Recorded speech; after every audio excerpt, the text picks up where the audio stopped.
Good morning. This is Rav Shlomo Furst here at Yeshiva Tsama Nafshi here in Yerushalayim, Yer Kodesh. Smile. He does with a smile. Good smile. This is my biggest smile of the day. Because you get to start saying sure, that's what the smile about. And also I have Baruch Hashem such nice people to say sure with. It's a big source. It's garnished. It's a big thing. It's a big thing to learn and to teach. And as we learned the last week, the Talmidim Yotim Mikulam. Learn most from your Talmidim. The person sits by himself and he doesn't really gain as much as he could when he's dealing with answering questions, clarifying. Which I'll give an example of that in a moment. So as we were mentioning, you asked me at the show about the society of the Torah, right? So I gave you an example, like a person wouldn't rob a bank but he throw a bomb in it. So I was talking with Rav Burton yesterday about the idea. You fine-tuned it a little bit better. I mean, because throwing a bomb is an extreme thing, but that's a person would never rob a bank. He would never rob a bank, because I think that's even a federal crime, because it's backed up by the federal government, Federal Reserve. I know, but in this country, in America, it might be a federal crime as well. So let's say the teller gives him an extra $100 bill. Right. Makes a mistake. Right. Slips, the teller makes a mistake. You know, is he going to give it back? No one's going to. He'll walk away. He'll be gone in 5 minutes. The teller may not realize it till the end of the day. Right. He's missing $100, and so you know it's going to be. So, if a person's going to give back that $100, that shows that he has respect, fear of something. I mean, he's not interested in taking something which is not his. Right? A person's not going to rob a bank because he realizes he might get 25 years in a federal penitentiary for it. Right? So that doesn't show much. It shows that he has some type of fear, some type of respect for the law. Right? But now, whether it's if the teller makes a mistake, are you obligated according to the law to return it? I don't know. Maybe there is something, but certainly in terms of morals, you're obligated to return it, knowing especially that the teller is probably going to have to fork out $100 of his own. If that's the way it works in the bank, I don't know what the rules are. The teller shows up $100, short. I can tell you a real example that happened to me. Yeah, sure. Okay. We went to the local florist, and I set up an order weekly to get flowers for Shabbos for my wife, and they were just delivered. 8 months later, I'm going through my books, and it was on my credit cards. I wasn't really paying a lot of attention to it. 8 months later, I go through my books, and I realized they haven't charged me for 8 months. So I went to the florist, and I said, "You haven't been charging me." He said, "Sure we have." He says, "No, you haven't." Okay, and they went back and they found out there was a mistake in their program, and they literally hadn't been charging me. So they went back. They said, "You're fine." Said, we don't want to hit you all at once." I said, "It's okay." We set up a payment plan. We took care of it. But they were very impressed that I had come in because it would have gone on forever. Yeah. Okay, but to fact. Sure. So Maisa de Gemara, Shimon ben Shattach, one of the Tanoim, he bought a chamor from a non-Jew. Or a donkey from a non-Jew. And when he brings it back home, he notices that the donkey's wearing around its neck a jewel, an expensive jewel, worth thousands and thousands and thousands, right? So he sees it and he says, since the halacha is, since it's something which is galui, I mean it's something which is there in the open, you have a right to assume that the owner knew it and passed it on as part of the sale of the donkey, right? Which, even though that's the halacha, right? He sent the chamor back to its owner and told him that you have the jewel on the chamor. Was that included in the sale or not? And he says, "Of course it was. Of course the jewel is not included in the sale." And then so the non-Jew said, "Baruch Elokei Shimon ben Shattach." He said, "Blesses the Lord, the God of Shimon ben Shattach." It was a tremendous kiddush Hashem. Because according to law, he didn't have to do it. And according to even into the non-Jewish law, you don't have to do it, right? Something which is known. You sell a house, You sell a house and there are chandeliers from the ceiling. So when you take ownership of the house, you get the keys, and the chandeliers are still there, right? So, you know, usually in a sale, these things are detailed. Right. Usually these things are There's a detailed. very famous story that happened, it must be probably 3 years ago now. Somebody had bought a house and there was a desk in the house. And from guy, and he was going through the desk and found an envelope taped in under the desk with some enormous amount, $100,000, on that order. Okay, and he said he gave it back to he gave it back to the person he bought it from, and it was like there was a lot of publicity about it. It was like it was written up all. I was in the States. I don't know if it was Yeshiva, but certainly in the States. Hear about it. Yeah. Okay, so it was on Aish had a web thing about it at one point. I don't remember the exact one. Was it? I'm thinking 3 years ago, maybe. Sure. Got a lot of publicity in all the newspapers and TV shows back in the States about it. It was an enormous amount of money. Yeah, I mean, again, according to law, they probably didn't have to do that. For sure. Because the desk was there. His responsibility, the one who sold it. He's leaving the desk. Who knows who left it there, when he left it there, all these kind of things, all kinds of questions. But in terms of courts, if it would come to it, I don't think he'd win a settlement if he. What's this concept we're talking about? This is what's the principle that we're talking about here. This is called Kiddush Hashem. Okay. It's called Kiddush Hashem. I mean, you can keep the money, you can keep the jewel, you can keep the envelope, right? And you'll get the money, right? But it wouldn't be a Kiddush Hashem. I mean, the person when he'll realize it, or with the case with the donkey, when the owner would realize it, that he'll feel bad about it, and he'll realize he wasn't cheated. Right? Certainly wasn't cheated, but he'll feel that he's lost out, right? And that you didn't do anything positive, but by giving it back, you're doing something tremendously positive. And we were talking about fear. How did that play into it? So if the teller made a mistake you withdrew $1,200, and you one out with $1,300. So the teller made a mistake, right? So you count it once, twice, 3 times, and it comes out the same 13, and you have a slip as withdrawal of $1,200, right? So you could walk away. Right? You could walk away, and the teller wouldn't find out maybe until the next the evening when he closes up and counts his money and has to return back whatever he started. He has it all. He comes out and he turns up $100 short. What's that? Yer Shemayim? Yeah. That's called Yer Shemayim. That's the very strong fear of heaven. Yeah. Because who's watching? Who's going to know? Who's going to change? Nothing's going to change here in terms of your life. Yeah, because the teller in 5 minutes after you've gone, he's dealt with 3, 4 other people.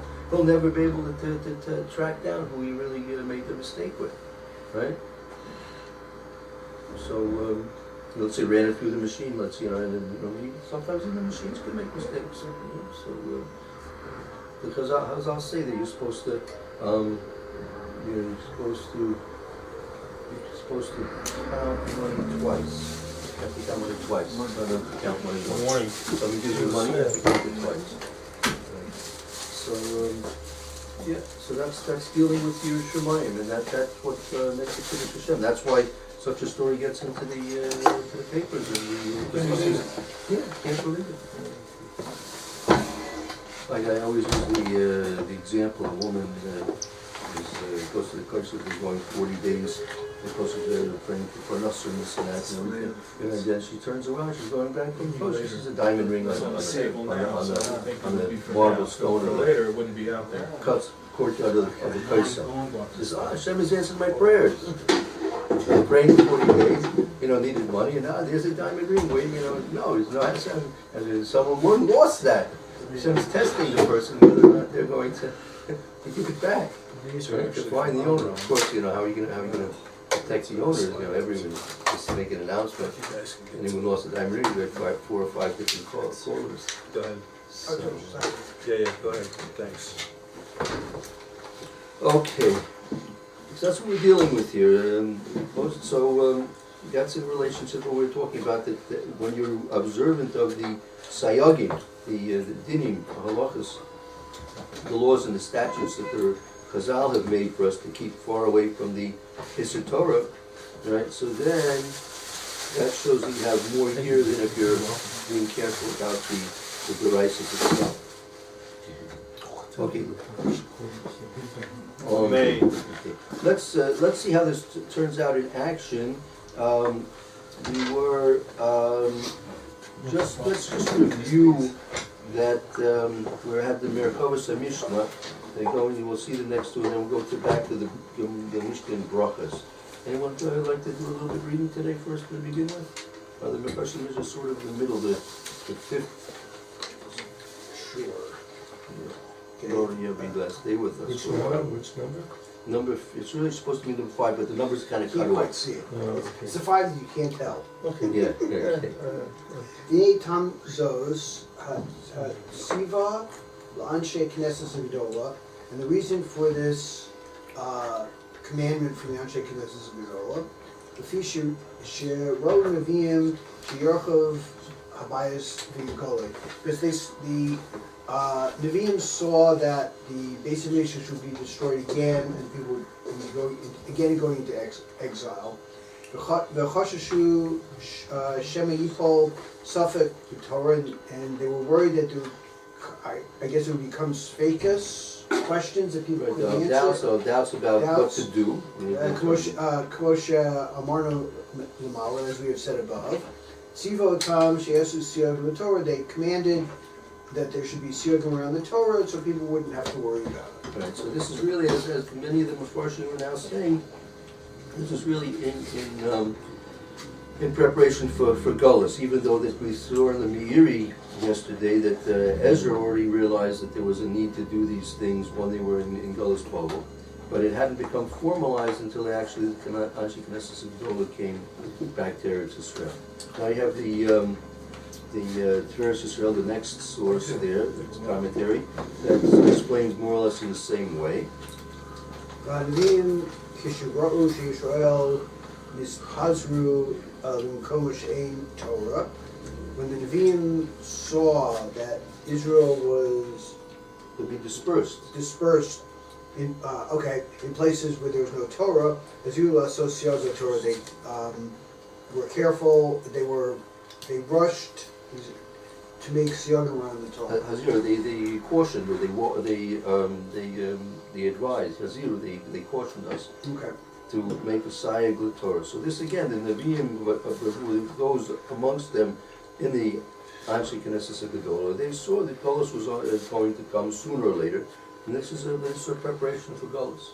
So why we're doing the things we're doing even Ad Hayom, this very moment, are and is because of what they advised to do very early on, even before there was going to be before there was actual Gullus and Korban. So that through the prophecy of those few remaining prophets that were there in the Anshe Knesses Gedola, they had the wisdom and the foresight, say after the Shemaya, that they should guide us and give us things and advices, counsel that would help us all the way through our Gullus even to this day. Okay, now let's go back. We did this before a few days ago. Let's review the first Mishnah in Brachos, where you see how this comes into effect. And because what we see in the first Mishnah in Avos is that the Anshe Knesses gave us the advice to make Sayag Torah. But now we see in the Mishnah in Brachos how it actually took form. Me'emasai Korin is Shema ba'arvis. What time do you say Shema in the evening? Yishasha Kodim Nichnasim La'achol B'Trumason Ad Sof HaAshmoros HaRishonos. Divrei Rabbi Eliezer. From the time that the Kohanim go home in order to eat Truma, they were Tameh, became Ad Erev. Right? They go to Mikvah, right? And so it's not really they can eat Truma. Up until the end of the first watch. There were 3 watches during the nights. This is the first end of the first 4-hour period. Right. Okay. So that's going to be before Chatzos, as a matter of fact. The Chamarim ad Chatzos, the Chum said up until midnight. Rav Gamliel Omer Achiyala Amoda Shachar, up until sunrise. Good. Shabo b'nei mibeis ha'mishter. Maisa Shabbat. Maisa, it was an event. Shabo b'nei banav mibeis ha'mishter, that his sons came from a party. That's a reference to a chasna. It is Seven Brachos chasna. Could be a Seven Brachos, Okay. Amulo Lokrinu Eshma.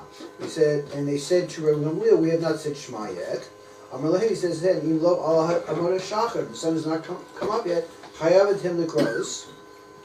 Then you are chayav to say Shema. It's still nightfall. You're chayav. It's still night. You're chayav to say Shema. Lo Zubovad. Not only in this case, El Kol Mash Amru Hachamim Ad Hatzos. And any time the Chachamim said something had to be done by Chatzos, it's since in Aj Alos Amor Shachar, the mitzvah really goes up until the time of sunrise, such as Hector Alov Novarim on the Mizbeach, clean up the Mizbeach, Mitzvah Ad Gial Amor Shachar, V'chol Nechon Yom Echad, Motzon Ad Yalos Amor Shachar, and any korbanos that can only be eaten for one day have to be finished by the time of sunrise the next day. That's the din deraisa until Omer Shach. It doesn't become noser until sunrise, right? You can't lama Urim Chavim Ad Tzos. Why did the Chachamim say things had to be done, had to be complete by Tzos?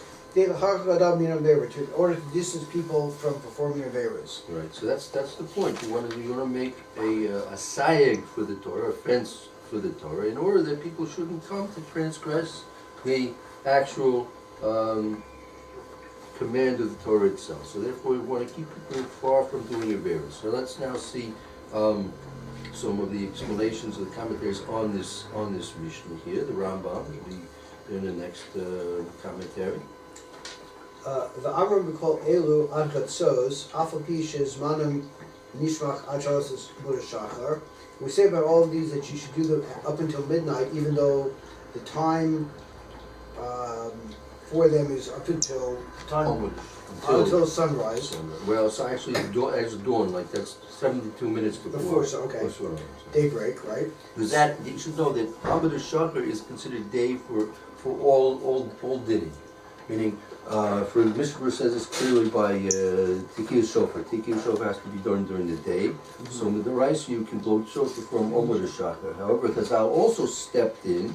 They made another sayud that you can't blow shofar until sunrise. Mm-hmm. Right? Then they further made other tikkunos that you can't do it until the end of the first zman.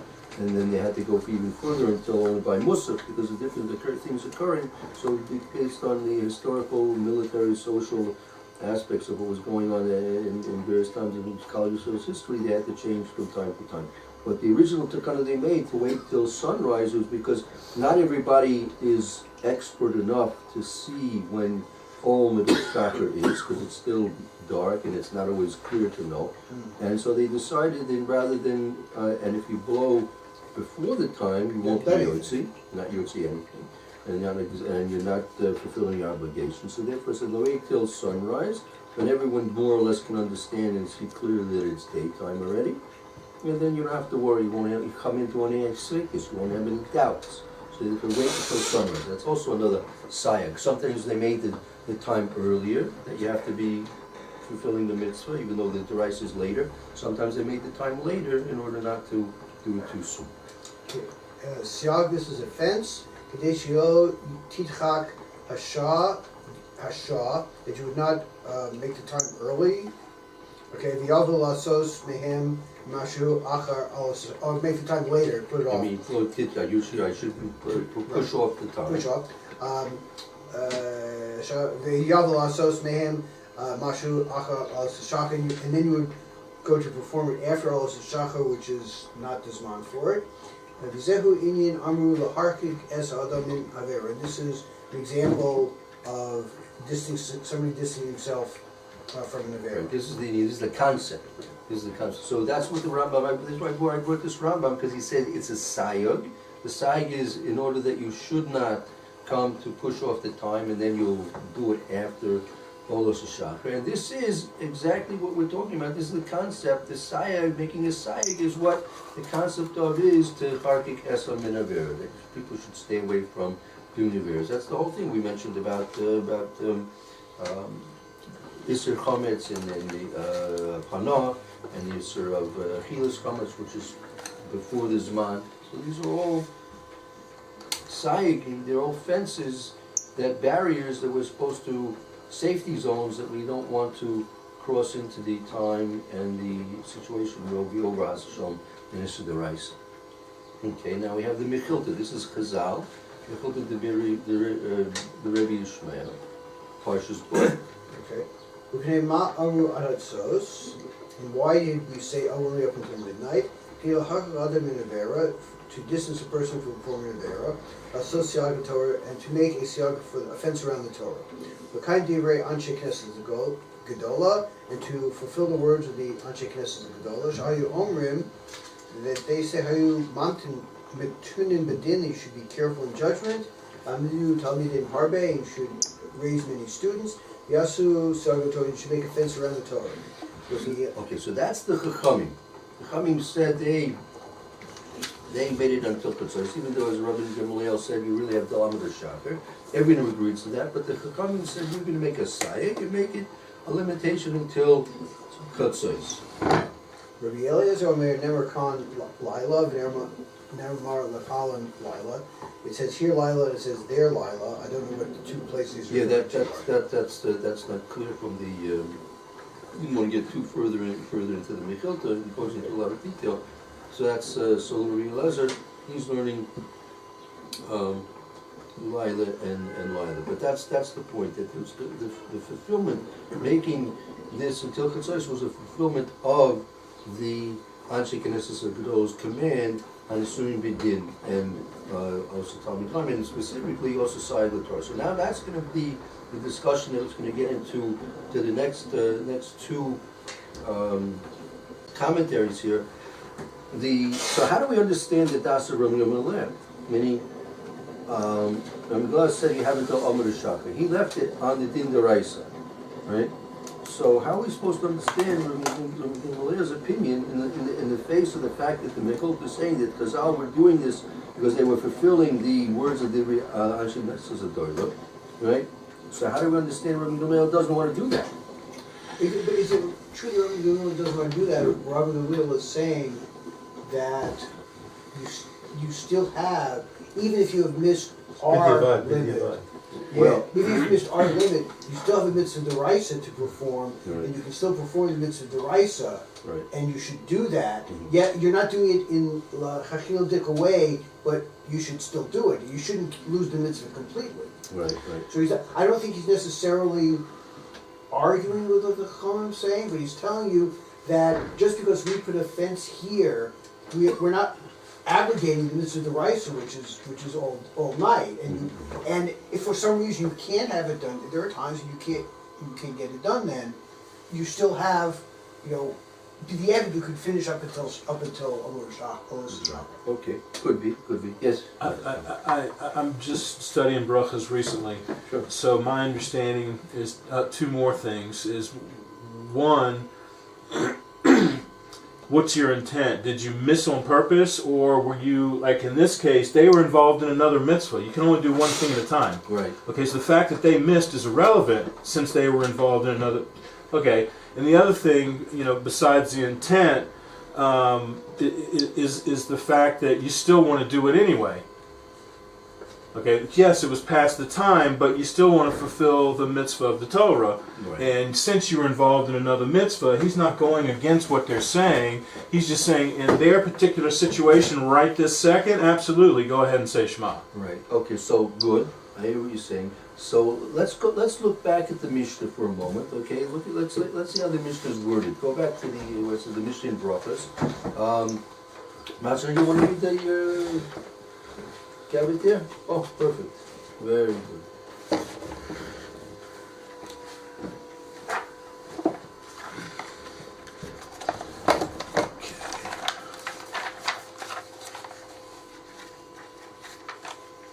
Okay. Just read the first Mishnah? Yeah.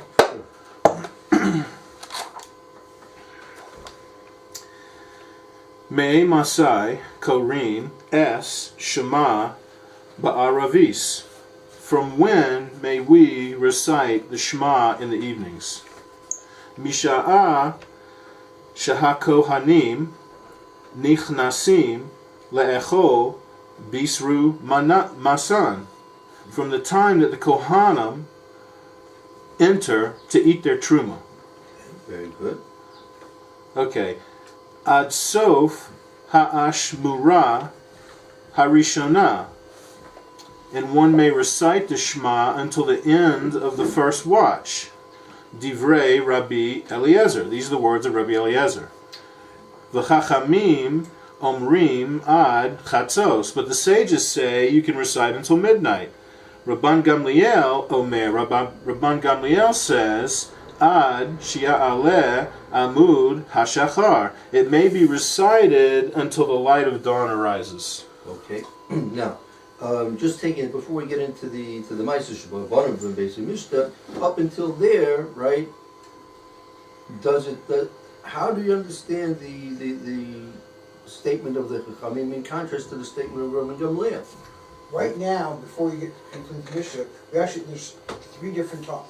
There's 3 sheets at 3 different times. Right. Okay, what it means by Lila. Good. Mm-hmm. Okay, and we don't know. We don't have any facts to just understand this is a 3-way machlokes. That's all it is. Right. Mm-hmm. 3-way machlokes. So I mean, we don't have any clue as to Rabbi Gamliel is saying, does he literally agree with the Chachamim and really you should do it by Chatzos, but if not, to the Evid, we can do it Amar Shachar. He seems to be saying, you have until Amar Shachar. Right. Plain and simple, you have until Amar Shachar. Right. Then we have to maybe understand whether we can understand more about his principal opinion from the Ma'aser with regard with his sons is another story. But as it's stated here, he seems to be saying clearly, you have until Amar Shachar. Right. So let's just to try and understand a little bit further. Let's go to the next commentary. That's the Rishimish of the Shi'irim of Dov Tzolot Zeichet, right? And let's read that. Ron, you want to continue first? Rabbeinu Yonah, Divrei Maskol B'Cham Omrim, in the Divrei Maskol B'Cham Omrim, quoted Rabbi Gamliel Chachamim, talks about the argument between Rabbi Gamliel and the Chachamim. Having Bisag the Chachamim have osim. Have Bisyag the Chachamim have osim Syag K'dei L'Harkach Adam Min Avera. V'Rav Gamliel Lo Chayish L'Syag. Then the Chachamim made a Syag in order so a person would distance himself from an Avera, and Rabbi Gamliel was not worried about this fence. With this point. So this is based on Rabbeinu Yonah, Rishon, right, and his commentary on this Mishnah. So as it's being quoted and explained to us, we have the Machlokes, Rabbi Gamliel and the Chachamim, that the Chachamim made a sayag until midnight, right? And Rabbi Gamliel, he was not concerned about making a sayag, a barrier, a fence. Okay, Umihu bein Chacham and bein Rav Gamliel, and the difference between the Chacham and Rav Gamliel. Modu de Lachatchila Turek Likos Miyad. It says Kochavim. That really you should say it as soon as it comes. It's nighttime. Right. Now this is something which you don't see in the Mishnah. It's not in the Mishnah. Right. But that's when the Shema itself says one to come there. People should walk in. Yeah. Okay.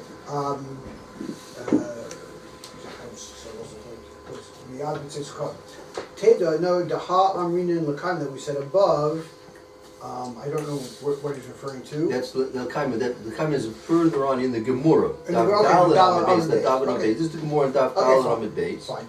Why did they tell you that you should be Korah Kriya Shema right away as early as possible? Kadei shelo ye adam ba min hasada ba'erev v'chulu. Meaning a person's going to come into his home. It's going to be nightfall. And if he's not going to read Kriya Shema right away, he's going to eat something. You say, "I'll have time to read Kriya Shema," and then he'll say, "Oh, I'm going to take a nap." And eventually, if we get to the time, which is all different, that's the beginning of the Zman. We've been talking about the end of the Zman up till now. Rav Shlomo wants to say, "Shafil keshabamin hasada kodem zmano." That even somebody comes in from the field before the Zman of Kriya Shema v'chulu, chashu shema yavo lidei. You were concerned that somebody might come through an accident, negligence, right? Okay, v'chulu, Shma'inen. We learned from this. And we learned from this the divrei hakol, but according to everybody, shetzorach lechatchila likos miyad. It says that everybody else, the best thing to do is say it immediately at Tzeichav. Plucked in Plutayu in this argument, lo hayu ella b'di'evet is only b'di'evet. Comes from the field b'di'evet ino yotze ella achazos mishum siyav v'amalil svirle b'di'evet yotze kol alayla. Kol alayla. Ad kol hashem. Ad kol Right, okay. All right, we'll have to switch to next year. Now, we're going to go over this a bit more tomorrow, with the friend, and because then we'll try and explore this a little bit more. Okay.